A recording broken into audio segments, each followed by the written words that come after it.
ಕರ್ತನಲ್ಲಿ ಪ್ರಿಯ ದೇವಜನರೇ, big J ಟಿವಿಯ ಮೂಲಕವಾಗಿ ಪ್ರಸಾರವಾಗುವಂಥ ವಾಕ್ಯದಿಂದ ರಕ್ಷಣೆ ಈ ಒಂದು ಕಾರ್ಯಕ್ರಮವನ್ನು ವೀಕ್ಷಿಸುತ್ತಿರುವಂಥ ಎಲ್ಲ ದೇವಜನರಿಗೂ ಕೂಡ ಯೇಸು ಕ್ರಿಸ್ತನ ಪರಿಶುದ್ಧ ನಾಮದಲ್ಲಿ ನಾನು ನಿಮ್ಮೆಲ್ಲರಿಗೂ ಕೂಡ ವಂದನೆಗಳನ್ನು ತಿಳಿಸುವ ಆತನಾಗಿರುತ್ತೇನೆ.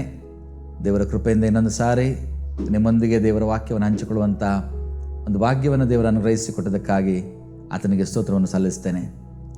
ಬನ್ನಿರಿ, ನಮ್ಮ ನಿರ್ಮಾಣಿಕನಾಂಥ ಸೃಷ್ಟಿಕರ್ತನಿಗೆ ನಾವು ನಮ್ಮ ಶಿರಗಳನ್ನು ಬಾಗಿ ನಮಿಸುತ್ತಾ ಪ್ರಾರ್ಥಿಸುತ್ತಾ ಆತನು ಕೊಡುವಂಥ ವಾಕ್ಯಗಳಿಗೋಸ್ಕರವಾಗಿ ನಮ್ಮನ್ನು ಸಿದ್ಧಪಡಿಸಿಕೊಳ್ಳುತ್ತಾ ಈ ವಾಕ್ಯ ನಮ್ಮೊಂದಿಗೆ ಮಾತನಾಡಲಿ, ಈ ವಾಕ್ಯ ನಮ್ಮೊಂದಿಗೆ ಕಾರ್ಯ ಮಾಡಲಿ ಎಂಬುದಾಗಿ ನಾವು ಆತನೊಂದಿಗೆ ಪ್ರಾರ್ಥಿಸೋಣ. ಯೆಹೋವನೇ, ನನ್ನ ಶರಣನೇ, ನನ್ನ ವಿಮೋಚಕನೇ, ನನ್ನ ಬಾಯಿಯ ಮಾತುಗಳು ಸ್ವಾಮಿ, ನನ್ನೊಂದಿಗೆ ಧ್ಯಾನ ಮಾಡುವ ಎಲ್ಲ ನಿನ್ನ ಮಕ್ಕಳ ಹೃದಯದ ಧ್ಯಾನವು ಅದು ನಿನಗೆ ಸಮರ್ಪಕವಾಗಿರಲಿ. ಆಮೆನ್. ಪ್ರಿಯ ದೇವಜನರೇ, ನಮ್ಮ ಜೀವಿತದಲ್ಲಿ ಅನೇಕ ರೀತಿಯ ಒತ್ತಡಗಳು, ಚಾಲೆಂಜಸ್ಗಳು, ಅನೇಕ ರೀತಿಯ ಸಂದಿಗ್ಧ ಪರಿಸ್ಥಿತಿಗಳನ್ನು ನಾವು ಹಾದು ಹೋಗುವಂಥ ಸನ್ನಿವೇಶಗಳು ಬರ್ತದೆ. ಒಂದೊಂದು ಸಾರಿ ನಿರಾಶೆಗಳು ಕೂಡ ನಮ್ಮನ್ನು ಕಾಡ್ತದೆ. ಒಂದೊಂದು ಸಾರಿ ಬಲಹೀನರಾಗ್ತೇವೆ. ಒಂದೊಂದು ಸಾರಿ ನಿರೀಕ್ಷೆ ಇಲ್ಲದೆ ನಾವು ಯಾರಪ್ಪ ನಮ್ಮನ್ನು ಕಾಪಾಡ್ತಾರೆ, ಯಾರಪ್ಪ ನಮ್ಮನ್ನು ಪಾರು ಮಾಡ್ತಾರೆ ಎಂಬುದಾಗಿ ಆಲೋಚಿಸಿ ನಾವು ಕುಗ್ಗಿ ಹೋಗುವಂಥವರಾಗುತ್ತೇವೆ. ಅನೇಕ ಸಾರಿ ಪ್ರಾರ್ಥಿಸ್ತೇವೆ, ಪ್ರಾರ್ಥನೆ ಜೀವಿತದಲ್ಲಿರ್ತೇವೆ. ಆದರೂ ಕೂಡ ಈ ಒಂದು ರೀತಿಯ ಆತಂಕ, ಭಯ ನಮ್ಮನ್ನು ಆವರಿಸ್ತದೆ. ಆದರೆ ಇವೆಲ್ಲವುಗಳಿಗೆ ಪರಿಹಾರ ಒಂದೇ.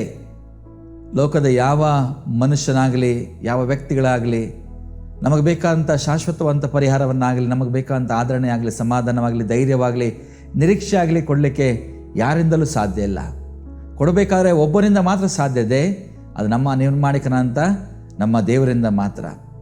ಆ ನಿರ್ಮಾಣಿಕನಂತ ದೇವರನ್ನು ಸಂಧಿಸುವುದು ಹೇಗೆ ಎಂಬುದಾಗಿದ್ರೆ ದೇವರ ವಾಕ್ಯದ ಮೂಲಕವಾಗಿ. ಈ ವಾಕ್ಯದಿಂದ ರಕ್ಷಣೆ ಈ ಒಂದು ಕಾರ್ಯಕ್ರಮದ ಮೂಲಕವಾಗಿ ಅನೇಕರು ನೀವು ಆತ್ಮಿಕ ಪ್ರಯೋಜನವನ್ನು ಪಡೆದಿದ್ದರೆ ಇವತ್ತು ಕೂಡ ದೇವರು ನಿಮ್ಮೊಂದಿಗೆ ಮಾತನಾಡುತ್ತೆ, ನಿಮಗೆ ಆತ್ಮಿಕ ಪ್ರಯೋಜನವನ್ನು ನೀಡುತ್ತಾರೆ ಎಂಬುದಾಗಿ ನಂಬಿ ಆತನಿಗೆ ಸ್ತೋತ್ರ ಮಾಡುತ್ತೇನೆ. ಇವತ್ತು ನಾನು ನಿಮ್ಮೊಂದಿಗೆ ಹಂಚಿಕೊಳ್ಬೇಕೆಂಬುದಾಗಿ ಆಲೋಚನೆ ಮಾಡಿರುವಂಥ ದೇವರ ವಾಕ್ಯ ಅದು ಆದಿಕಾಂಡ 15ನೇ ಅಧ್ಯಾಯ 1ನೇ ವಚನದಲ್ಲಿರುವಂಥ ದೇವರ ವಾಕ್ಯ.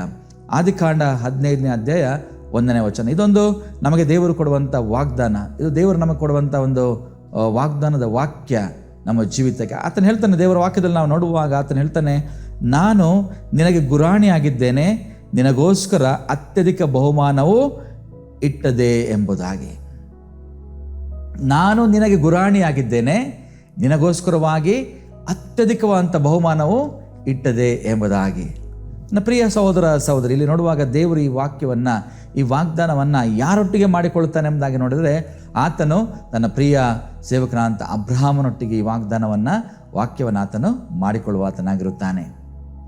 ನನ್ನ ಪ್ರಿಯ ಸಹೋದರ ಸಹೋದರಿಯರೇ, ಈ ವಾಕ್ಯ ಭಾಗವನ್ನು ಗಮನಿಸುವಾಗ ದೇವರು ಹೇಳ್ತಾನೆ, ನಾನು ನಿನಗೆ ಗುರಾಣಿಯಾಗಿದ್ದೇನೆ, ನಿನಗೊಂದು ಬಹುಮಾನವನ್ನು ಕೂಡ ನಾನು ಇಟ್ಟಿದ್ದೇನೆ ಎಂಬುದಾಗಿ. ಯಾವ ಸಮಯದಲ್ಲಿ, ಯಾವ ಸಂದರ್ಭದಲ್ಲಿ ದೇವರು ಅಬ್ರಹಾಮನೊಟ್ಟಿಗೆ ಈ ವಾಗ್ದಾನವನ್ನು ಮಾಡಿಕೊಂಡಿದ್ದಾನೆ ಎಂಬುದಾಗಿ ನಾವು ಸ್ವಲ್ಪ ಆಲೋಚನೆ ಮಾಡಿಕೊಳ್ಳೋಣ. ಈ ವಾಕ್ಯವನ್ನು ನಾವು ನೇರವಾಗಿ ಓದಿದರೆ ನಮಗೆ ಅನಿಸುವಂಥದ್ದು ದೇವರು ಗುರಾಣಿ ಆಗಿದ್ದಾನೆ, ಒಂದು ಬಹುಮಾನವನ್ನು ಆತನು ಇಟ್ಟಿದ್ದಾನೆ ಎಂಬುದಾಗಿ ನಾವು ಅಷ್ಟನ್ನು ಮಾತ್ರ ಅರ್ಥ ಮಾಡಿಕೊಳ್ಳಿಕ್ಕಾಗ್ತದೆ. ಆದರೆ ಅದರ ಹಿನ್ನೆಲೆಯನ್ನು ನಾವು ನೋಡಬೇಕಾದ್ರೆ ನಾವು ಖಂಡಿತವಾಗಿ ಕೂಡ ಈ ಒಂದು ಆದಿಕಾಂಡದ 12 ಮತ್ತು 13ನೇ ಅಧ್ಯಾಯಕ್ಕೆ ನಾವು ಬರುವಾಗ ಅಬ್ರಹಾಮನ ಜೀವಿತದಲ್ಲಿ ಏನು ನಡೀತದೆ, ಏನು ಆಗ್ತದೆ ಎಂಬುದಾಗಿ ನಾವಲ್ಲಿ ಭಾಳ ಸ್ಪಷ್ಟವಾಗಿ ನಾವು ಗ್ರಹಿಸ್ಲಿಕ್ಕೆ ಆಗ್ತದೆ. 12ನೇ ಅಧ್ಯಾಯಕ್ಕೆ ಬರುವಾಗ ದೇವರು ಅಬ್ರಹಾಮನಿಗೆ ಒಂದು ದರ್ಶನವನ್ನು ಕೊಡ್ತಾನೆ. ಅಲ್ಲಿ 1ನೇ ವಚನದಿಂದ ನಿಮ್ಮೊಂದಿಗೆ ಒಂದು ವೇಳೆ ಸತ್ಯವೇದ ಇರುವುದಾದರೆ ನೀವು ನನ್ನೊಟ್ಟಿಗೆ ಆ ವಾಕ್ಯವನ್ನು ತೆರೆದು ನೋಡ್ರಿ. ಅಲ್ಲಿ ನಾವು ನೋಡುವಾಗ ಏನಾಗ್ತದೆ ಎಂಬುದಾಗಿದ್ರೆ ಅಬ್ರಹಾಮನನ್ನು ದೇವರು ಸಂಧಿಸ್ತಾನೆ, ದೇವರು ದರ್ಶನವನ್ನು ಕೊಡುತ್ತಾನೆ. ಕೊಟ್ಟು ಆತನು ಹೇಳುವಂಥದ್ದು ಏನೆಂಬುದಾಗಿದ್ರೆ, ನೀನೇನು ಮಾಡಬೇಕು, ನೀನು ನಿನ್ನ ಬಂಧು ಬಳಗವನ್ನು, ಸ್ವದೇಶವನ್ನು, ತಂದೆ ಮನೆಯನ್ನು ಎಲ್ಲವನ್ನ ಬಿಟ್ಟು ನಾನು ತೋರಿಸುವಂಥ ದೇಶಕ್ಕೆ ಹೊರಟು ಹೋಗಬೇಕು ಎಂಬುದಾಗಿ. ಪ್ರಿಯ ದೇವಜನರೇ, ಆಲೋಚನೆ ಮಾಡಿಕೊಳ್ಳ್ರಿ.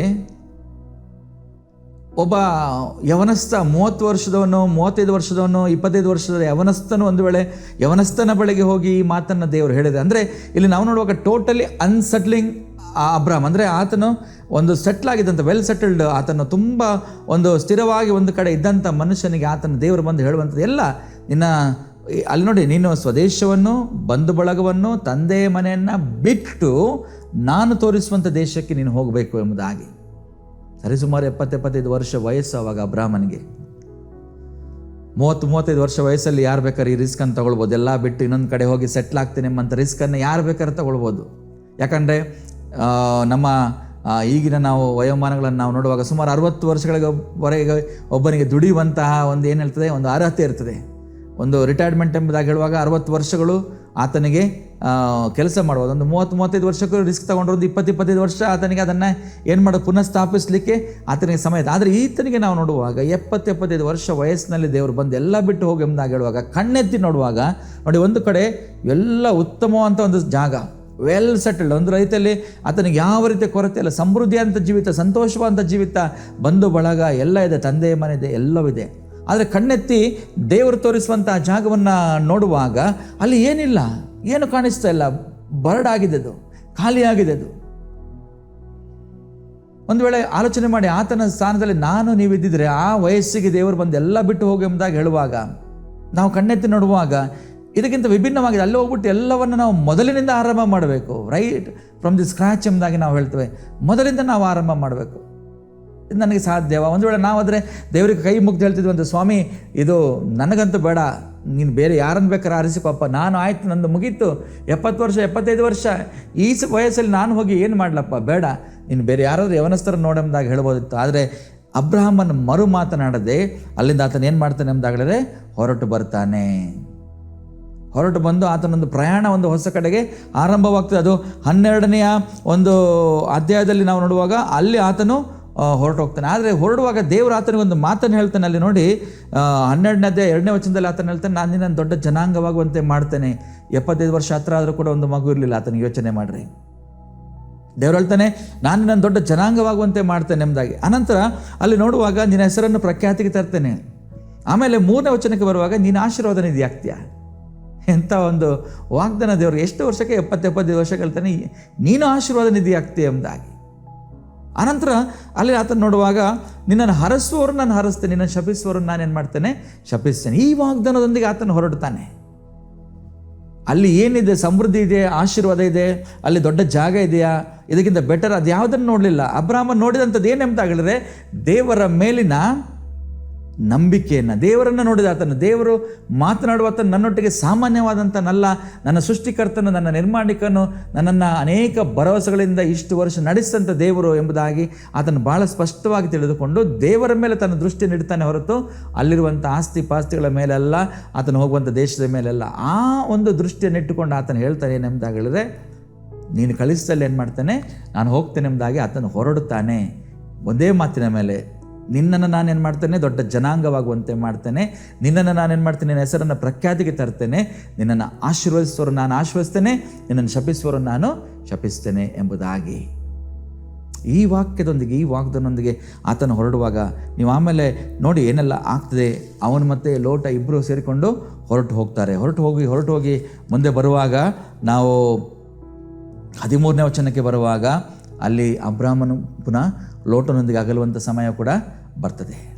13ನೇ ಅಧ್ಯಾಯದಲ್ಲಿ ನೀವು ನೋಡ್ಬೋದು, ಅಲ್ಲಿ ಏನಾಗ್ತದೆ, ಅವರ ದನ ಕಾಯುವವರೆಗೂ ಇವನು ದನ ಕಾಯುವವರೆಗೂ ಜಗಳಗಳು ಉಂಟಾದಾಗ, ಈ ಜಗಳಗಳು ಬೇಡ ಎಂಬುದಾಗೆ ಏನು ಮಾಡ್ತಾನೆ, ಅಬ್ರಹಾಮನ ಲೋಟನು ಪುನಃ ಅಲ್ಲಿ ಏನಾಗ್ತಾನೆ, ಸಪ್ರೇಟ್ ಆಗ್ತದೆ. ಅಲ್ಲಿ ಪುನಃ ನಾವು ನೋಡುವಾಗ ಅಬ್ರಹಾಮ ಮತ್ತು ಲೋಟನ ಜೀವಿತವನ್ನು ನಾವು ನೋಡುವಾಗ ಅಲ್ಲಿ ಕೂಡ ಏನು ಮಾಡ್ತಾನೆ ಎಂಬುದಾಗಿ ಹೇಳಿದ್ರೆ, ಅಲ್ಲಿ ಅವನ ಆಯ್ಕೆಯನ್ನು ಕೊಡ್ತಾನೆ. ಏನೆಂಬುದಾಗಿ ಆಯ್ಕೆಯನ್ನು ಕೊಡ್ತಾನೆ, ಲೋಟನಿಗೆ ಹೇಳ್ತಾನೆ, ನೀನು ಈ ಕಡೆ ಹೋಗು, ಇಲ್ಲ ಆ ಕಡೆ ಹೋಗು, ನಿನಗೆ ಯಾವ ಜಾಗ ಬೇಕೋ, ಯಾವ ಸ್ಥಳ ಬೇಕೋ, ನೀನು ಬಲಭಾಗಕ್ಕೆ ಹೋಗ್ತೀಯ, ಎಡಭಾಗಕ್ಕೆ ಹೋಗ್ತೀಯ, ಮುಂದೆ ಹೋಗ್ತೀಯ, ಹಿಂದೆ ಹೋಗ್ತೀಯ, ನಿನಗೆ ಬೇಕಾದನ್ನು ನೀನು ಆರಿಸ್ಕೊ. ನಾನು ಸಿಂಪ್ಲಿಫೈ ಮಾಡಿ ನಾನು ನಿಮ್ಗೆ ಅರ್ಥ ಆಗಲಿ ಎಂಬುದಾಗಿ ಈ ರೀತಿಯಲ್ಲಿ ಹೇಳ್ತಾ ಇದ್ದೇನೆ. ದೇವರ ವಾಕ್ಯದಲ್ಲಿ ನಾವು ನೋಡುವಾಗ ಆತನು ಹೇಳ್ತಾನೆ, ನಿನಗೆ ಯಾವ್ದು ಬೇಕು ಅದನ್ನು ಆರಿಸಿಕೋ ಎಂಬುದಾಗಿ. ಲೋಟನ ಕಣ್ಣೆತ್ತಿ ನೋಡುವಾಗ ಫಲವತ್ತ ಅಂತ ಭೂಮಿಯನ್ನು, ಒಂದು ಒಳ್ಳೆಯ ಫಲವತ್ತ ಅಂತ ಭೂಮಿ ಇರುವಂಥ ಜಾಗವನ್ನು ನೋಡಿ ನಾನು ಈ ಕಡೆ ಹೋಗ್ತೇನೆ ಎಂಬುದಾಗಿ ಇಲ್ಲಿ ಬರಡು ಭೂಮಿ ಆಗಿರುವಂಥ ಜಾಗವನ್ನು ಅಬ್ರಹಾಮನಿಗೆ ಬಿಟ್ಟು ಕೊಡುವಾಗಲೂ ಕೂಡ ಅಬ್ರಹಾಮನ ಏನು ಮಾತನಾಡೋದಿಲ್ಲ. ಹಲ್ಲೆಲೂಯಾ. ಅಬ್ರಹಾಮನ ಏನು ಮಾತನಾಡೋದಿಲ್ಲ. ಅಬ್ರಹಾಮನ್ ಏನು ಮಾಡ್ತಾನೆ, ಆಯಿತು ನೀನು ನಿನ್ನಿಷ್ಟ ಪ್ರಕಾರ ಹೋಗು, ನೀನು ಬೇಡ ಎಂಬುದಾಗಿ ಬಿಟ್ಟಂಥ ಸ್ಥಳಕ್ಕೆ ನಾನೇನು ಮಾಡ್ತೇನೆ, ನಾನು ಹೊರಟು ಹೋಗ್ತೇನೆ ಎಂಬುದಾಗಿ. ಅಬ್ರಾಮನ ಮತ್ತು ಲೋಟನ್ ಏನಾಗ್ತಾನೆ, ಅವರು ಬೇರೆ ಬೇರೆ ಆಗ್ತಾರೆ. ಲೋಟನ ಉತ್ತಮವಾದನ್ನು ಆರಿಸಿಕೊಳ್ತಾನೆ, ಅಬ್ರಾಮನು ಲೋಟನ ಬಿಟ್ಟದನ್ನೇನು ಮಾಡ್ತಾನೆ, ಆತನು ಆರಿಸಿಕೊಳ್ತಾನೆ. ಅಲ್ಲಿಂದ ನಾವು ಮುಂದುವರಿಸಿಕೊಂಡು ಹೋಗುವಾಗ ಅನಂತರ ಆತನೇನು ಮಾಡ್ತಾನೆ,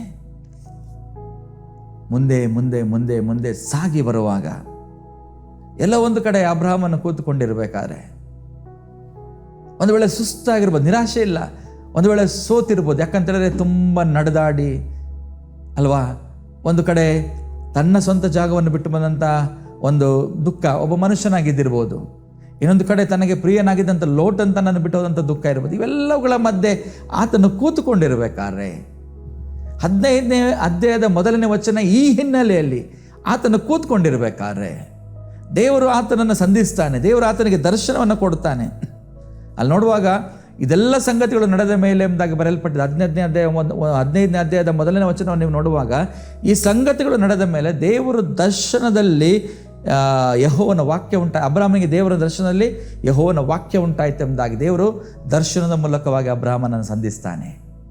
ಸಂದೇಶ ಆತನಿಗೆ ಹೇಳುವಂಥದ್ದು, ನಿನಗೆ ನಾನೇನಾಗಿದ್ದೇನೆ, ಗುರಾಣಿಯಾಗಿದ್ದೇನೆ, ನಿನಗೋಸ್ಕರವಾಗಿ ಒಂದು ಬಹುಮಾನವನ್ನು ನಾನು ಇಟ್ಟಿದ್ದೇನೆ.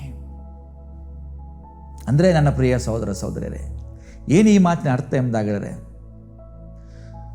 ಅಬ್ರಾಮನ ಜೀವಿತ, ಅಬ್ರಾಮನಿಗೆ ದೇವರು ಕೊಟ್ಟಂಥ ಈ ವಾಗ್ದಾನ ಇವತ್ತು ನನಗೆ ನಿಮಗೆ ದೇವರು ಈ ವಾಗ್ದಾನವನ್ನು ಕೊಡ್ತಾ ಇರಬೇಕಾದ್ರೆ, ಒಂದು ವೇಳೆ ನಮ್ಮ ಮುಂದಿನ ಎಲ್ಲ ದಿನಗಳಿಗೆ, ನಮ್ಮ ಜೀವನದ ಕೊನೆಯವರೆಗೆ ಒಂದು ವೇಳೆ ಈ ವಾಗ್ದಾನ ನಮ್ಮೊಂದಿಗೆ ದೇವರು ಕೊಡೋದಾದರೆ, ಯಾತಕ್ಕೋಸ್ಕರವಾಗಿ ಆತನು ಹೇಳ್ತಾನೆ ನಿನಗೆ ಗುರಾಣಿ ಆಗಿದ್ದೇನೆ ಎಂಬುದಾಗಿ, ಯಾತಕ್ಕೋಸ್ಕರವಾಗಿ ಆತನು ಹೇಳ್ತಾನೆ ನಿನಗೊಂದು ಅತ್ಯಧಿಕವಂತ ಬಹುಮಾನವು ಇಟ್ಟಿದೆ ಎಂಬುದಾಗಿ.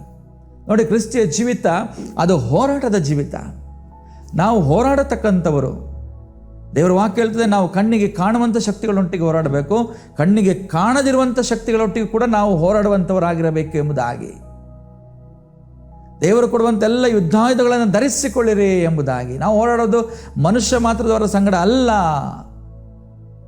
ನಾವು ಹೋರಾಡುವಂಥದ್ದು ಕಣ್ಣಿಗೆ ಕಾಣದಿರುವಂಥ ಅನೇಕ ಸಂಗತಿಗಳ ಒಂದಿಗೆ ಎಂಬುದಾಗಿ. ಆದರೆ ದೇವರು ಹೇಳ್ತಾನೆ ನಮ್ದಾಗಲೇ, ನಿನ್ನ ಜೀವನದಲ್ಲಿ ಇಂತ ಈಗ ಅಬ್ರಾಮನಿಗೆ ಎಷ್ಟು ಕಷ್ಟ ಬಂತು, ಅವನ ಜಾಗವನ್ನು ಬಿಟ್ಟ, ಅವನ ಸ್ಥಳವನ್ನು ಬಿಟ್ಟ, ಪ್ರಯಾಣ ಮಾಡಿದ, ಲೋಟನಿಂದ ಆಗಲಿದ, ಎಲ್ಲ ಆಯ್ತು, ಎಲ್ಲ ಹಾಗೆ ಆತನ ಮುಂದೆ ಸಾಗುವ ಅಂಥ ಸಂದರ್ಭಗಳು, ಅಂದರೆ ಒಂದರ ಮೇಲೆ ಒಂದು ಕಳಕೊಂಡು ಮುಂದೆ ಸಾಗುವಾಗ, ಒಂದು ವೇಳೆ ಇವತ್ತು ನಮ್ಮ ಜೀವನ ಕೂಡ ಅಬ್ರಾಹಮನಾಗಿದ್ದುಕೊಂಡು, ನಾವು ದೇವರ ಐಕ್ಯವಾಗಿದ್ದುಕೊಂಡು, ನಾನು ಹೇಳುವಂಥ ಮಾತನ್ನು ಸ್ಪಷ್ಟವಾಗಿ ಅರ್ಥ ಮಾಡಿಕೊಳ್ಳಿ. ನಾವು ಲೋಕದಲ್ಲಿದ್ದುಕೊಂಡು ಲೋಕ ರೀತಿಯಲ್ಲೆಲ್ಲ ಯೋಚನೆ ಮಾಡಿಕೊಂಡು ನಾವು ಏನೇನೋ ಮಾಡಿಕೊಂಡು ಕಳ್ಕೊಂಡಾಗ ದೇವರೇ ಇದನ್ನೆಲ್ಲ ಮಾಡಿದೆ ಎಂಬುದಾಗಿ ನಾವು ಹೇಳೋದಲ್ಲ. ಬದಲಾಗಿ ದೇವರಲ್ಲಿದ್ದುಕೊಂಡು ನಾವು ಒಂದೊಂದನ್ನೇ ಕಳ್ಕೊಳ್ಳುವಾಗ, ಅಥವಾ ದೇವರು ನಮ್ಮನ್ನು ಪರೀಕ್ಷೆ ಮಾಡುವಾಗ, ಅಬ್ರಾಹಮ ಇರ್ಬೋದು, ಯೋಬ ಇರ್ಬೋದು, ಯಾರನ್ನು ತೆಗೆದುಕೊಳ್ಳಿ, ಪರೀಕ್ಷೆ ಮಾಡುವ ಸಮಯದಲ್ಲಿ, ನಾವು ಕಳ್ಕೊಳ್ಳುವಂಥ ಸಮಯದಲ್ಲಿ ನಮಗೆ ಬರುವಂಥ ಪ್ರಶ್ನೆ ಒಂದೇ, ನನ್ನ ಜೀವನ ಹೀಗೆ ಅಂತ್ಯ ಆಗ್ತದಾ ಎಂಬುದಾಗಿ.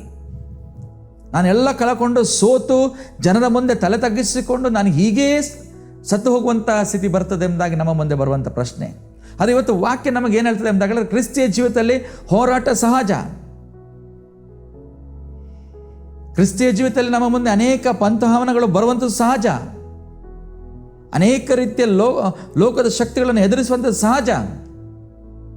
ಆದರೆ ದೇವರು ಹೇಳ್ತಾನೆ ಎಂಬುದಾಗಲೇ, ನೀನು ಈ ಹೋರಾಟವನ್ನು ಲೋಕದಲ್ಲಿ ಮಾಡುವಾಗ ನೀನು ಒಬ್ಬ ಅಲ್ಲ, ನಿನ್ನೊಟ್ಟಿಗೆ ನಾನಿರ್ತೇನೆ ಎಂಬುದಾಗಿ. ಸುಮ್ಮನೆ ದೇವರು ಹೇಳೋದಿಲ್ಲ, ನಾನು ಸುಮ್ಮನೆ ಇರ್ತೇನೆ, ನಾನು ನಿನಗೆ ಗುರಾಣಿಯಾಗಿರ್ತೇನೆ ಎಂಬುದಾಗಿ. ದೇವರ ವಾಕ್ಯ ಹೇಳ್ತೆ, ನಾನು ನಿನಗೆ ಗುರಾಣಿಯಾಗಿದ್ದೇನೆ ಎಂಬುದಾಗಿ. ಈ ದೇವರ ವಾಕ್ಯದಲ್ಲಿ ನಾವು ನೋಡುವಾಗ ನಮ್ಮ ಹೋರಾಟದಲ್ಲಿ ಈ ವಾಕ್ಯದ ಮುಖಾಂತರವಾಗಿ ತಿಳ್ಕೊಳ್ಳುವಂಥ ಒಂದು ಸತ್ಯಾಂಶ ಏನೆಂಬುದಾಗಿರುತ್ತೆ, ನಮ್ಮ ಹೋರಾಟದಲ್ಲಿ ನಾವು ಒಂಟಿಗರಲ್ಲ, ನಾವು ಒಬ್ಬರೇ ಅಲ್ಲ. ನಮ್ಮ ಹೋರಾಟದಲ್ಲಿ ನಮ್ಮೊಂದಿಗೆ ಯಾರಿರ್ತಾರೋ ಇಲ್ವೋ, ನಮ್ಮ ಅಪ್ಪ, ಅಮ್ಮ, ಗಂಡ, ಹೆಂಡತಿ, ಮಗ, ಮಗಳು, ಅಣ್ಣ, ತಮ್ಮ, ಅಕ್ಕ, ತಂಗಿ, ಬಂಧು ಬಳಗ, ಸ್ನೇಹಿತರು ಯಾರಿರ್ತಾರಿಲ್ವೋ ಗೊತ್ತಿಲ್ಲ, ಆದರೆ ದೇವರಿರ್ತಾನೆ. ಈ ವಾಕ್ಯ ಅದನ್ನು ಹೇಳುವಂಥ, ನಾನು ನಿನಗೆ ಗುರಾಣಿಯಾಗಿರ್ತೇನೆ ಎಂಬುದಾಗಿ. ಮತ್ತೆ ಈ ಹೋರಾಟ ಸುಮ್ಮನೆ ಅಲ್ಲ, ಕಳಕೊಂಡದ್ದು ಸುಮ್ಮನೆ ಅಲ್ಲ, ಅದಕ್ಕೆ 2ರಷ್ಟನ್ನು ಒದಗಿಸುವಂಥ ದೇವರು ನಮಗೆ ಒಂದು ಒಳ್ಳೆ ಬಹುಮಾನವನ್ನು ಆತನು ನಮಗೆ ಸಿದ್ಧ ಮಾಡಿದ್ದಾನೆ. ನೋಡಿ, ಅಬ್ರಾಮ ಮುಂದೆ ಹೋಗ್ತಾ 12ನೇ ಅಧ್ಯಾಯದಲ್ಲಿ ದೇವರು ಹೇಳುವಾಗ, ನಾನೇನು ಮಾಡ್ತೇನೆ, ನಿನ್ನನ್ನು ದೊಡ್ಡ ಜನಾಂಗವಾಗುವಂತೆ ಮಾಡ್ತೇನೆ, ನಿನ್ನ ಹೆಸರನ್ನು ಪ್ರಖ್ಯಾತಿಗೆ ತರುತ್ತೇನೆ ಎಂಬುದಾಗಿ ಹೇಳುವಾಗ, ಅವನಿಗೆ ಮೊದಲನೇ ಮಗು ಹುಟ್ಟಿದಂಥದ್ದು ಅವನ ಹೆಂಡತಿಯಾದಂಥ ಸಾರಳ ಮುಖಾಂತರವಾಗಿ ಮೊದಲನೇ ಮಗು ಹುಟ್ಟಿದಂಥದ್ದು ಎಷ್ಟು ವರ್ಷಕ್ಕೆ? ಹತ್ರ 100 ವರ್ಷ ಆಗುವಾಗ, ಅಂದರೆ ಸರಿಸುಮಾರು ಆ ಪ್ರಯಾಣ ಆರಂಭವಾಗೋದರಿಂದ 20-25 ವರ್ಷಗಳ ನಂತರ 20-25 ವರ್ಷಗಳ ಕಾಲ ಆತನು ಕಾದ. ನನ್ನ ಪ್ರಿಯ ಸಹೋದರ ಸಹೋದರಿ, ನಮ್ಮ ಜೀವನದಲ್ಲಿ ಕೂಡ ಹೀಗೆ ದೇವರ ಸನ್ನಿಧಿಯಲ್ಲಿ ಕಾಯುವಂಥವ್ರು ನಾವಾಗಬೇಕು.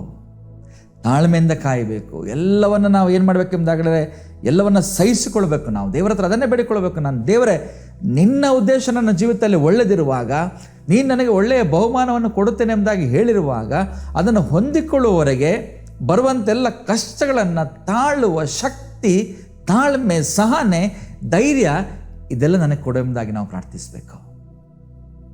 ಮತ್ತು ಅಬ್ರಹಾಮನಾಗೆ ಲೋಕವನ್ನು ದೃಷ್ಟಿಸುವುದಲ್ಲ, ಸ್ಥಳಗಳನ್ನು ದೃಷ್ಟಿಸುವಂಥದ್ದಲ್ಲ, ಬದಲಾಗಿ ನಮ್ಮನ್ನು ಕರೆದಂಥ ದೇವರು, ವಾಗ್ದಾನ ಮಾಡಿದಂಥ ದೇವರನ್ನು ದೃಷ್ಟಿಸಿ ಮುಂದೆ ಸಾಗುವಾಗ, ದೇವರ ಮುಂದೆ ನಮ್ಮ ದೃಷ್ಟಿ ಇಟ್ಟುಕೊಂಡು ನಾವು ಮುಂದೆ ಹೋಗುವಾಗ ನಾವು ಖಂಡಿತವಾಗಿ ಕೂಡ ನಮ್ಮ ಜೀವನದಲ್ಲಿ ಯಶಸ್ಸನ್ನು ಕಾಣ್ತೇವೆ. ನಮಗೆ ದೇವರು ಕೊಡುವಂಥ ಬಹುಮಾನ ನಮಗೆ ಖಂಡಿತವಾಗಿ ಕೂಡ ನಮಗೆ ಸಿಗುವಂತಾಗಿರುತ್ತೆ. ನೋಡಿ, ಯೇಸು ಸ್ವಾಮಿ ಮಧ್ಯರಾತ್ರಿಯಲ್ಲಿ ನೀರಿನ ಮೇಲೆ ನಡೆಯುತ್ತಾ ಬರುವಾಗ ಶಿಷ್ಯರು ದೋಣಿಯಲ್ಲಿ ಪ್ರಯಾಣ ಮಾಡ್ತಿರ್ಬೇಕಾದ್ರೆ ಭೂತ ಎಂಬುದಾಗಿ ಅಂದ್ಕೊಂಡ್ರು. ಆದರೆ ಪೇತ್ರ ಧೈರ್ಯ ಮಾಡಿ ಹೇಳ್ತಾನೆ, ಸ್ವಾಮಿ ನಾನು ನಿನ್ನಲ್ಲಿಗೆ ಬರ್ತೇನೆ ಎಂಬುದಾಗ ಆ ನೀರಿನಲ್ಲಿ ನಡ್ಕೊಂಡು ಹೋಗ್ತಾನೆ. ನೀರಿನಲ್ಲಿ ನಡ್ಕೊಂಡು ಹೋಗ್ಬೇಕಾದ್ರೆ ಯೇಸು ಸ್ವಾಮಿ ನೋಡಿಕೊಂಡೇ ಹೋಗ್ತಾ ಇದ್ದ. ಸ್ವಾಮಿ ಸ್ವಾಮಿ ಸ್ವಾಮಿ ಎಂಬುದಾಗಿ ಆತನು ಸ್ವಾಮಿ ನೋಡಿಕೊಂಡು ಹೋಗುವಾಗ ಯಾವುದೇ ರೀತಿಯಲ್ಲಿ ಭಯ ಇರಲಿಲ್ಲ ಆತನಿಗೆ, ಮತ್ತು ಆತನಿಗೆ ಗೊತ್ತೂ ಇರಲಿಲ್ಲ ಎಲ್ಲಿ ನಡೀತಿದ್ದಾನೆ ಎಂಬುದಾಗಿ. ಆದರೆ ಯಾವಾಗ ಆತನ ದೃಷ್ಟಿ ಯೇಸು ಸ್ವಾಮಿಯನ್ನು ಬಿಟ್ಟು ಒಂದು ಕ್ಷಣ ಸೈತಾನ ಆತನ ಕಿವಿನಲ್ಲಿ ಮಾತನಾಡ್ತಾನೆ, ನೋಡು ನೀನು ಎಲ್ಲಿ ಹೋಗ್ತಿದ್ದೀಯಾ, ಯಾವ್ದ್ರ ಮೇಲೆ ನೀನು ನಡೀತಿದ್ದೀಯ ಎಂಬುದಾಗಿ ನೋಡು ಎಂಬುದಾಗಿ ಹೇಳುವಾಗ ಕಣ್ಣುಗಳನ್ನು ಸ್ವಾಮಿಯಿಂದ ತೆಗೆದು ನೀರಿನ ಮೇಲೆ ಹಾಕುವಾಗ, ಸಮುದ್ರದ ಮೇಲೆ ಹಾಕುವಾಗ ಭಯ ಶುರುವಾಗುತ್ತೆ.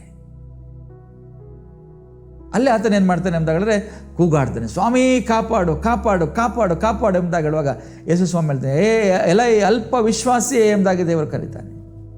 ಇವತ್ತು ನಾನು ನೀವು ಕೂಡ ನಮ್ಮ ಜೀವನದಲ್ಲಿ, ಕ್ರಿಸ್ತಿಯ ಜೀವನದಲ್ಲಿ ಮುಂದೆ ಸಾಗುವಾಗ, ಪ್ರಯಾಣ ಮುಂದೆ ಹೋಗುವಾಗ, ಕ್ರಿಸ್ತನಿಗೋಸ್ಕರವಾಗಿ ಜೀವಿಸುವಾಗ, ಗುರಿ ಮುಟ್ಟುವಂಥ ಸಮಯದಲ್ಲಿ ಆ ಗುರಿಯನ್ನು ನಾವು ದೃಷ್ಟಿಸಬೇಕೇ ಹೊರತು, ಆ ಗುರಿಯ ಮುಂದೆ ನಿಂತಿರುವಂಥ ದೇವರನ್ನು, ಕ್ರಿಸ್ತನನ್ನು ನಾವು ದೃಷ್ಟಿಸಬೇಕೇ ಹೊರತು, ನಮಗೋಸ್ಕರ ಒಳ್ಳೆಯ ಬಹುಮಾನವನ್ನು ಕೊಡುತ್ತೇನೆ ಎಂಬುದಾಗಿ ಹೇಳಿದಂಥ ಸ್ವಾಮಿಯನ್ನು ನಾವು ನೋಡಬೇಕೇ ಹೊರತು ನಾವು ನಮ್ಮ ಪರಿಸ್ಥಿತಿಗಳನ್ನು ನೋಡುವಂಥದ್ದಲ್ಲ. ಪ್ರಿಯ ಸಹೋದರ ಸಹೋದರಿಯರೇ, ಒಂದು ವೇಳೆ ನಮ್ಮ ಜೀವನದಲ್ಲಿ ಆ ಪರಿಸ್ಥಿತಿಗಳನ್ನು ನಾವು ನೋಡಿದರೆ ನಮಗೆ ಕೂಡ ಪೇತ್ರನಾಗೆ ಭಯ ಆಗ್ತದೆ, ನಾವು ಮುಳುಗ್ತಾ ಇದ್ದೇವೆ ಎಂಬುದಾಗಿ. ಈ ಭಯ ನಮ್ಮನ್ನು ಕಾಡಲಿಕ್ಕೆ ಆರಂಭವಾಗ್ತದೆ.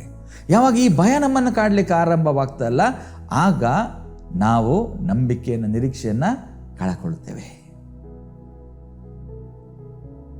ಬಹುಮಾನವನ್ನು ಹೊಂದೋದೆಂಬುದಾಗಿದ್ರೆ ಅಷ್ಟು ಸುಲಭ ಅಲ್ಲ. ದೇವರು ಹೇಳಿದಾನೆ ಬಹುಮಾನ ಕೊಡ್ತೇನೆ ಎಂಬುದಾಗಿ ಸುಲಭ ಅಲ್ಲ, ಪ್ರಯಾಣ ಇದೆ.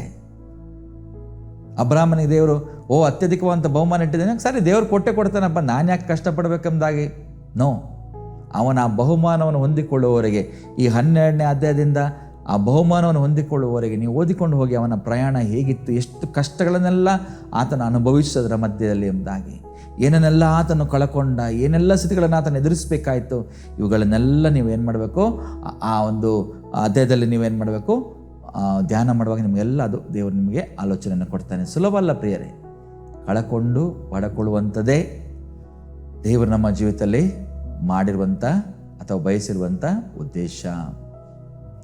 ಒಂದು ಪಾತ್ರೆ ಖಾಲಿಯಾಗದೆ ಅದಕ್ಕೆ ಹೇಗೆ ನೀರು ತುಂಬಿಸಿದರೆ ಪ್ರಯೋಜನ ಇಲ್ಲವೋ? ಯಾಕಂದರೆ ಇರುವಂಥ ನೀರು ಅದು ಎಷ್ಟೋ ದಿನಗಳಿಂದ ಇರ್ಬೋದು, ಎಷ್ಟೋ ವರ್ಷಗಳಿಂದ ಇರ್ಬೋದು, ಕೊಳೆತು ಹೋಗಿರ್ಬೋದು, ನಾರ್ತಿರ್ಬೋದು. ಅದನ್ನು ತೆಗೆದು ಶುದ್ಧ ಮಾಡಿ ಪಾತ್ರೆನ ಖಾಲಿ ಮಾಡಿದ ಮೇಲೇ ಹೊಸ ನೀರು ಹಾಕಿದಾಗ ಅದಕ್ಕೆ ಪರಿಮಳ ಬರ್ತದೆ, ಅದು ಕುಡಿಯೋದಕ್ಕೆ ಯೋಗ್ಯ ಆಗ್ತದೆ, ಉಪಯೋಗಿಸಲ್ಪಡ್ತದೆ. ಅದೇ ರೀತಿಯಲ್ಲಿ ನಮ್ಮ ಜೀವಿತದಲ್ಲಿ ಕೂಡ ದೇವರೊಂದು ಆಶೀರ್ವಾದವನ್ನು, ಬಹುಮಾನವನ್ನು ನಮ್ಮ ಜೀವಿತದಲ್ಲಿ ಕೊಡಬೇಕೆಂಬುದಾಗಿ ಆತನ್ನು ಬಯಸಿದರೆ ದೇವರೇನು ಮಾಡ್ತಾನೆ, ನಮ್ಮನ್ನು ಬರಿದು ಮಾಡ್ತಾನೆ, ಖಾಲಿ ಮಾಡ್ತಾನೆ. ಅಬ್ರಹಾಮನ ಜೀವಿತದಲ್ಲಿ 12ನೇ ಅಧ್ಯಾಯದಿಂದ ಖಾಲಿ ಆಗಲಿಕ್ಕೆ ಆರಂಭವಾಯಿತು, ಎಲ್ಲ ಖಾಲಿ ಆಗಲಿಕ್ಕೆ ಆರಂಭವಾಯಿತು, ಎಲ್ಲ ಕಳ್ಕೊಳ್ಳಿಕ್ಕೆ ಆರಂಭವಾಯಿತು. ಯಾಕಂದರೆ ಒಂದು ಅತ್ಯಧಿಕವಾದ ಬಹುಮಾನವನ್ನು ಹೊಂದಿಕೊಳ್ಳೋದಕ್ಕೋಸ್ಕರವಾಗಿ. ನಾವು ಇಸ್ರಾಯೇಲರ ಜೀವಿತದಲ್ಲಿ ಕೂಡ ನಾವು ನೋಡುವಾಗ, ಯಾವಾಗ ಐಗುಪ್ತ ದೇಶವನ್ನು ಬಿಟ್ಟು ಕಾನಾನ್ ದೇಶಕ್ಕೆ ಅವರು ಬರಲಿಕ್ಕೆ ಹೊರಟರು, ಪ್ರಯಾಣ ಹೊರಟರು, ಕೆಂಪು ಸಮುದ್ರ ಬರ್ತದೆ, ಅದರ ಮುಂದೆ ನಿಂತುಕೊಳ್ಳುವಂಥ ಪರಿಸ್ಥಿತಿ ಬರ್ತದೆ. ಮುಳುಗುತ್ತೇವೆ ಅಂತ ಭಯ. ಆದರೆ ಮೋಶೆಯ ಸಮರ್ಥ ನಾಯಕತ್ವದ ಮೂಲಕವಾಗಿ ಮೋಶೆ ದೇವರೊಂದಿಗೆ ಮಾತನಾಡಿ ದೇವರಿಂದ ಹೊಂದಿದಂಥ ಅಪ್ಪಣೆಗನುಸಾರವಾಗಿ ಹೇಗೆ ದೇವರು ಆ ಸಮುದ್ರವನ್ನು 2 ಭಾಗ ಮಾಡಿ ಅವ್ರು ನಡ್ಕೊಂಡು ಹೋಗುವಾಗೆ ಮಾಡಿದ್ನು, ಆ ಕಷ್ಟಗಳೆಲ್ಲ ಅವರ ಹಿಂದೆ ಹೋಗುವಂತೆ ಮಾಡಿತ್ತು. ಯಾವ ಮೋಶೆ ದೇವರ ಮೂಲಕವಾಗಿ ಪ್ರವಾದನೆ ನೋಡಿದ್ನೋ, ನೀವು ಇವತ್ತು ನೋಡುವಂಥ ಐಗುಪ್ತರೆ ನೀನು ಯಾವತ್ತೂ ನೋಡೋದಿಲ್ಲ, ನೀವು ಸುಮ್ಮನೆ ರೀ, ನಿಮಗೋಸ್ಕರ ದೇವರೇನು ಮಾಡ್ತಾನೆ, ಯುದ್ಧ ಮಾಡ್ತಾನೆ. ಅವರು ನೀರನ್ನು ದಾಟಿಕೊಂಡು ಹೋದರು. ಐಗುಪ್ತ್ಯರ ಸೈನ್ಯ ಅದರಲ್ಲಿ ಮುಳುಗಿ ನಾಶವಾಗಿ ಹೋಯ್ತು. ದೇವರು ಹೇಳಿದಂತೆ ಇನ್ನು ಮುಂದೆ ನೋಡೋದಿಲ್ಲ ಅಂತ ಹೇಳಿದ್ರೆ ನೋಡೋದೇ ಇಲ್ಲ. ಅವರ ಪ್ರಯಾಣ ಕೂಡ 1 ದಿನ ಅಲ್ಲ, 2 ದಿನ ಅಲ್ಲ, 1 ವರ್ಷ ಅಲ್ಲ, 2 ವರ್ಷ ಅಲ್ಲ, ಸುಮಾರು 40 ವರ್ಷ, ಬರೋಬ್ಬರಿ 40 ವರ್ಷಗಳ ಕಾಲ ಅವರ ಪ್ರಯಾಣವನ್ನು ಮಾಡಿದಾಗ ಅದರಲ್ಲಿ ಅನೇಕ ಕಷ್ಟಗಳನ್ನು, ಅಡವಿಯಲ್ಲಿ ಹಾದು ಹೋಗುವಂಥ ಸಮಯ, ನೀರಿಲ್ಲದಂಥ ಸಮಯ, ದೇವರು ಬಂಡೆಯಲ್ಲಿ ಕೊಟ್ಟಂಥ ನೀರು, ಮಾರೆಂಬಂಥ ಸ್ಥಳದಲ್ಲಿ ಅಶುದ್ಧವಾದ ನೀರನ್ನು ಶುದ್ಧ ಮಾಡಿ ದೇವರು ಕೊಟ್ಟಂಥ ರೀತಿ, ಅಡವಿಯಲ್ಲಿ ಮನ್ನ ಕೊಟ್ಟಂಥ ರೀತಿ ಯಾವುದೇ ಇರ್ಬೋದು. ದೇವರೇನು ಮಾಡ್ತಾರೆ ಎಂದಾಗ ಹೇಳಿದ್ರೆ ಅವರಿಗೆ 40 ವರ್ಷ ಹಗಲಿರುಳು ಅಗ್ನಿಯೋಪಾದಿಯಲ್ಲಿ, ಮೇಘದೋಪಾದಿಯಲ್ಲಿ ದೇವರು ಇದ್ದುಕೊಂಡು ಅವರನ್ನು ಕಾಪಾಡಿ ಅವರಿಗೆ ಬೇಕಾದನ್ನು ಒದಗಿಸಿಕೊಟ್ಟು ಕೊನೆಗೆ ಅವರಿಗೆ ಸಿಕ್ಕಿದಂಥ ಬಹುಮಾನ ಯಾವುದು? ಯಾವ ಬಹುಮಾನವನ್ನು ಅವರು ಹೊಂದಿಕೊಂಡ್ರು? ಕೊನೆಗೆ ಅವರಿಗೆ ಸಿಕ್ಕಿದಂಥ ಬಹುಮಾನ ಹಾಲು ಜೇನು ಹರಿಯುವಂಥ ಆ ಕಾನಾನ್ ದೇಶ. ನನ್ನ ಪ್ರಿಯ ಸಹೋದರ ಸಹೋದರರೇ, ಹಾಲು ಜೇನು ಹರಿಯುವಂಥ ಕಾನಾನ್ ದೇಶವನ್ನು ಅವರು ಹೊಂದಿಕೊಳ್ಬೇಕಾದ್ರೆ 40 ವರ್ಷ ಅವರು ಕಷ್ಟಪಟ್ಟರು. 40 ವರ್ಷ ಅವರ ಜೀವನದಲ್ಲಿ ಅವರು ಏನು ಮಾಡಿದ್ರು, ಕಠಿಣ ಸ್ಥಿತಿಗಳನ್ನು ಹಾದು ಹೋದ್ರು. ಆದರೆ 40 ವರ್ಷ ಅವರೊಂದಿಗೆ ಗುರಾಣಿಯಾಗಿದ್ದಂಥದ್ದು ದೇವರು ಮಾತ್ರ. ಮೋಶೆ ಇದ್ದ, ಆರೋನ ಇದ್ದ, ಎಲ್ಲ ಇದ್ರು. ಆದರೆ ದೇವರವರೊಂದಿಗೆ ಗುರಾಣಿಯಾಗಿದ್ದುಕೊಂಡು ಅವರೆಲ್ಲ ಅವಶ್ಯಕತೆಗಳನ್ನು ಅವನು ಪೂರೈಸಿದ. ಇವತ್ತು ನಿಮ್ಮ ಜೀವನದಲ್ಲಿ ಕೂಡ ಅನೇಕ ದಿನಗಳಿಂದ, ಅನೇಕ ತಿಂಗಳುಗಳಿಂದ, ಅನೇಕ ವರ್ಷಗಳಿಂದ ಈ ಪ್ರಯಾಣ ಆರಂಭವಾಗಿರ್ಬೋದು. ಕಷ್ಟಗಳ ಮಧ್ಯೆ, ಕಣ್ಣೀರಿನ ಮಧ್ಯೆ, ಅನಾರೋಗ್ಯದ ಮಧ್ಯೆ ನೀವು ಹಾದು ಹೋಗುತ್ತಿರ್ಬೋದು.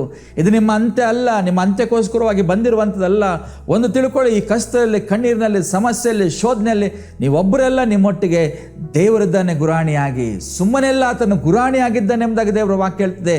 ಈ ಯಾವ ಅಬ್ರಾಹ್ಮನಿಗೆ ದೇವರು ವಾಗ್ದಾನ ಮಾಡಿದ್ನೋ ಆ ದೇವರು ಇವತ್ತು ಕೂಡ ಜೀವಂತ ಉಳ್ಳಂಥ ದೇವರು, ಜೀವಿಸುವಂಥ ದೇವರು, ಮರಣವನ್ನು ಗೆದ್ದಂಥ ದೇವರು, ಯೇಸು ಸ್ವಾಮಿಯ ಮೂಲಕವಾಗಿ ನಮ್ಮೊಂದಿಗೆ ಕಾರ್ಯವನ್ನು ಆತನು ಮಾಡುವ ಆತನಾಗಿರುತ್ತಾನೆ. ನಾವು ನೋಡುವಾಗ ಯಾವ ವಾಗ್ದಾನವನ್ನು ಆತನಿಗೆ ಮಾಡಿದ್ನೋ ಇವತ್ತು ನಿಮಗೂ ಕೂಡ ಈ ಮಾಧ್ಯಮದ ಮುಖಾಂತರವಾಗಿ ನಿಮಗೂ ಕೂಡ ದೇವರು ಮಾತನಾಡ್ತಾ ಹೇಳ್ತಾನೆ, ನಾನು ನಿಮ್ಮೊಂದಿಗೆ ಕೂಡ ಒಬ್ಬ ಗುರಾಣಿಯಾಗಿ ಇರುತ್ತೇನೆ ಎಂಬುದಾಗಿ. ನಿಮ್ಗೆ ಯಾವ ಸ್ಥಿತಿಯಲ್ಲಿ ಸಹೋದರ ಸಹೋದರಿ ಈ ಒಂದು ಕಾರ್ಯಕ್ರಮವನ್ನು ವೀಕ್ಷಿಸ್ತಿರುವಂಥ ನಿಮ್ಮ ಜೀವನದಲ್ಲಿ ಏನು ಕಷ್ಟ ಇದೆ ಎಂಬುದಾಗಿ ನನಗೆ ಗೊತ್ತಿಲ್ಲ, ಆದರೆ ದೇವರಿಗೆ ಗೊತ್ತಿದೆ.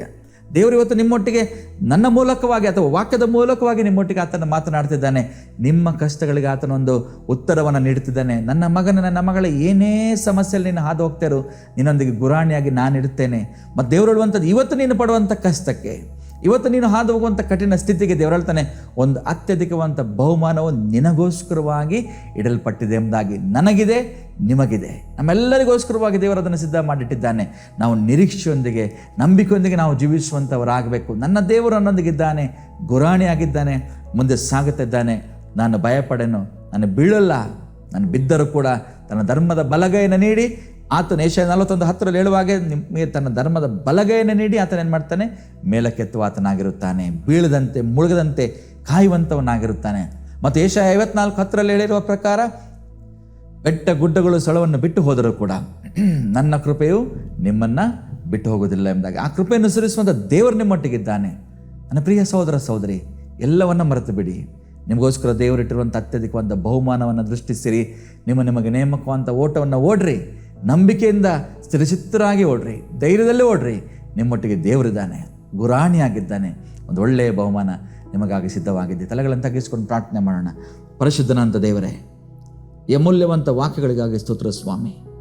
ತಂದೆ, ಅಬ್ರಾಹ್ಮನೇ ನೀನು ಕೊಟ್ಟಂಥ ವಾಗ್ದಾನ ಇವತ್ತು ಇಲ್ಲಿರುವಂಥ ನನಗೆ, ನಮಗೆ ಎಲ್ಲರಿಗೂ ನೀನು ನೀಡ್ತಾ ಇದ್ದೀವಿ ಸ್ವಾಮಿ. ಅದಕ್ಕಾಗಿ ನಿನಗೆ ಸ್ತೋತ್ರ. ಇವತ್ತು ಅನೇಕರ ಜೀವನದಲ್ಲಿ ಒಂದೊಳ್ಳೆ ಈ ವಾಕ್ಯವನ್ನು ಕೇಳುತ್ತಿರುವವರು ಅನೇಕರ ಜೀವನದಲ್ಲಿ ಅನೇಕ ಶೋಧನೆಗಳು, ಕಷ್ಟಗಳು, ಅನೇಕ ಕಠಿಣ ಪರಿಸ್ಥಿತಿಗಳು, ಅನಾರೋಗ್ಯಗಳು ಎದ್ದುಕೊಂಡು ಅದರ ಮಧ್ಯೆ ಅವರು ಹಾದು ಹೋಗುತ್ತಿರಬಹುದು ಸ್ವಾಮಿ. ನಿನ್ನ ಪರಿಶುದ್ಧ ಹಸ್ತಕ್ಕೆ ಎಲ್ಲರನ್ನು ಒಪ್ಪಿಸಿಕೊಡುತ್ತಾನೆ ಸ್ವಾಮಿ. ನಿನ್ನ ಸೇವಕನಂತ ನಾನು ಈ ಸಮಯದಲ್ಲಿ ನಿನ್ನ ಅತ್ಯಧಿಕವಂತ ಒಂದು ಪವರನ್ನು ಒಬ್ಬೊಬ್ಬರ ಮೇಲೆ ಡಿಕ್ಲೇರ್ ಮಾಡ್ತಾ, ತಂದೆ, ಒಬ್ಬೊಬ್ಬರು ನೀನು ಸ್ಪರ್ಶಿಸಿ, ನೀನು ಗುರಾಣಿಯಾಗಿ ಒಬ್ಬೊಬ್ಬರ ಜೀವನದಲ್ಲಿ ಇದ್ದುಕೊಂಡು ಅವರಿಗೆ ಬರುವಂತೆಲ್ಲ ಕಷ್ಟ, ಬಾಧೆ, ಕಣ್ಣೀರು, ಅನಾರೋಗ್ಯಗಳನ್ನು ಎದುರಿಸುವ ಶಕ್ತಿ, ಧೈರ್ಯ, ಬಲ ಕೊಡಂದಾಗಿ ಪ್ರಾರ್ಥಿಸ್ತೇನೆ ಸ್ವಾಮಿ. ಪ್ರತಿಯೊಬ್ಬರ ಹೋರಾಟಗಳು ಮುಗಿಯುವಾಗ ಸ್ವಾಮಿ ಒಂದು ಒಳ್ಳೆಯ ಬಹುಮಾನ ಅವರಿಗೋಸ್ಕರವಾಗಿ ನೀನು ಇಟ್ಟಿರುವಂಥದ್ದನ್ನು ಅವರು ಹೊಂದಿಕೊಳ್ಳುವಂತೆ ಸ್ವಾಮಿ ನಿನ್ನ ವಾಕ್ಯ ಹೇಳುವಾಗೆ ಶ್ರೇಷ್ಠ ವರಗಳಿಂದ ಅವರ ಆಶೆಯನ್ನು ಪೂರೈಸ್ತಾ ಪ್ರೀತಿ ಕೃಪೆಗಳೆಂಬಂತ ಕಿರೀಟದಿಂದ ಶೃಂಗರಿಸ್ತಾ ನೀನು ಅವರನ್ನು ಮುನ್ನಡೆಸಿ ಎಂಬುದಾಗಿ ಪ್ರಾರ್ಥಿಸ್ತೇನೆ ಕರ್ತನೆ. ಯಾವ ಸೋಲು, ಯಾವ ಕೇಡು, ಯಾವ ದುರ್ಮರಣಗಳು ಬರದಂತೆ ಯೇಸು ಸ್ವಾಮಿ ನಾಮದಲ್ಲಿ ಕರ್ತನೆ ಪ್ರತಿಯೊಬ್ಬೊಬ್ಬರಿಗೆ ಬಿಡುಗಡೆ ಮಾಡಿ ಕರ್ತನೆ, ಸ್ವಸ್ಥತೆ ಮಾಡಿ ಆರೋಗ್ಯ ಕೊಟ್ಟು ಆಶೀರ್ವಾದ ಕೊಟ್ಟು ನಡೆಸಿ ಎಂಬುದಾಗಿ ಬೇಡುತ್ತಾ ತಂದೆ ಮಗ ಪರಿಶುದ್ಧಾತ್ಮನಾಗಿರುವ ತ್ರೇಕ ದೇವರ ಪಾದಗಳ ಕೆಳಗೆ ಒಪ್ಪಿಸಿಕೊಟ್ಟು ನಿನ್ನ ಪರಿಶುದ್ಧ ನಾಮದಲ್ಲಿ ಪ್ರಾರ್ಥನೆಯನ್ನು ಮಾಡುತ್ತೇನೆ ತಂದೆ. ಆಮೇನ್ ಆಮೇನ್ ಆಮೇನ್. ಪ್ರಿಯ ದೇವಜನರೇ, ಈ ವಾಕ್ಯಗಳು ನಿಮ್ಮೊಟ್ಟಿಗೆ ಕಾರ್ಯ ಮಾಡದೆಂಬುದಾಗಿ ನಂಬಿ ದೇವರಿಗೆ ಸ್ತೋತ್ರ ಮಾಡುತ್ತೇನೆ. ನೀವು ಸಹ ಸುಮ್ಮನಿರಬೇಡಿ. ದೇವರೊಂದು ವೇಳೆ ನಿಮ್ಮ ಜೀವನದಲ್ಲಿ ಏನಾದರೂ ಕಾರ್ಯಗಳನ್ನು ಮಾಡಿದರೆ ಅದನ್ನು ದೇವಜನರ ಮುಂದೆ ಸಾಕ್ಷಿಯಾಗಿ ನೀವು ಹಂಚಿಕೊಳ್ಳ್ರಿ. ಇತರರನ್ನು ನೀವು ಬಲಪಡಿಸಿರಿ, ನೀವು ಬಲ ಹೊಂದಿರಿ, ಇತರರನ್ನು ನೀವು ಬಲಪಡಿಸಿರಿ, ಇತರರನ್ನು ದೇವರ ಕಡೆಗೆ ನೀವು ನಡೆಸಿರಿ. ದೇವರು ನಿಮ್ಮನ್ನು ಆಶೀರ್ವಾದ ಮಾಡಲಿ. ಹೀಗೆ ಪ್ರತಿದಿನವೂ ನಿಮಗೆ ವಾಕ್ಯದಿಂದ ರಕ್ಷಣೆ ಮತ್ತು ಈ ಕಾರ್ಯಕ್ರಮದ ಮೂಲಕವಾಗಿ ದೇವರು ನಿಮ್ಮೊಟ್ಟಿಗೆ ಮಾತನಾಡಲಿ. ದೇವರ ಪ್ರಸನ್ನತೆ, ದೇವರ ಪರಿಶುದ್ಧ ಇರುವಿಕೆ ನಿಮ್ಮೊಂದಿಗಿರಲಿ. ದೇವರು ನಿಮ್ಮನ್ನು ಆಶೀರ್ವದಿಸಲಿ. ಆಮೇನ್.